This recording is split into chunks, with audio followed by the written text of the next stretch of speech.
rakyat, publik sudah marah. Jangan salahkan rakyat memilih jalannya sendiri. Saya tidak punya harapan terlalu besar pada pemerintahan sekarang ya.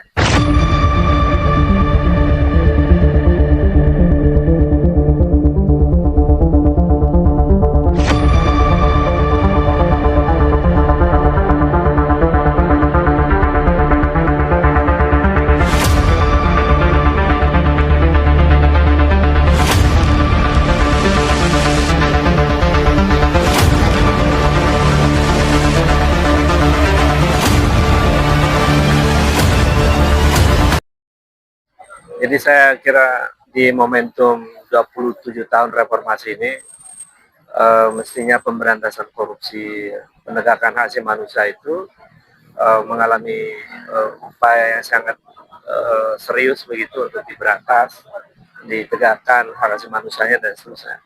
Saya melihat laporan-laporan dari masyarakat, termasuk laporan saya, itu masih mangkrak di KPK, dan saya berharap sebetulnya di momentum reformasi ini ada langkah yang serius untuk melanjutkan, untuk membongkar hal-hal yang terkait dengan praktek korupsi, kolusi, nepotisme pemerintahan sebelumnya, dan termasuk dugaan tindak pidana pencucian uang. Saya kira itu agenda penting ya untuk membuat Indonesia menjadi lebih baik. Tanpa pemberantasan korupsi yang sampai ke akar-akarnya, tidak mungkin Indonesia mengalami kemajuan. Termasuk tanpa penegakan hak asasi manusia, tidak mungkin Indonesia mengalami kemajuan.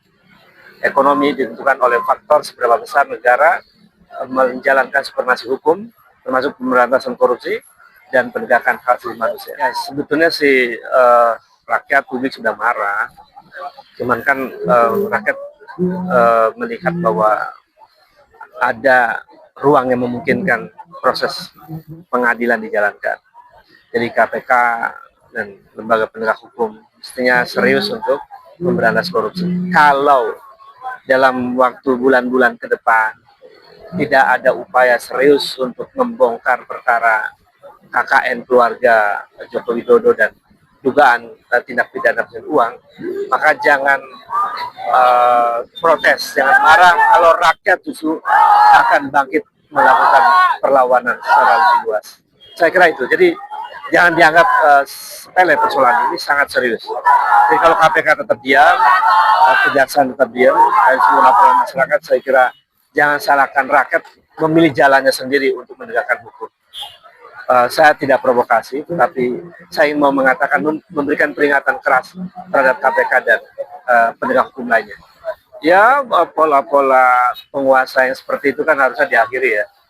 Orang-orang kritis, orang-orang yang melaporkan perkara-perkara hukum harusnya dijamin oleh konstitusi untuk tidak diapa-apakan.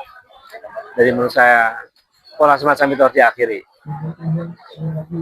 Saya kira. Kira-kira pemerintah sebaiknya bersikap seperti apa? Ya tegas, saya tidak punya harapan terlalu besar pada pemerintahan sekarang ya. Agak berat soalnya.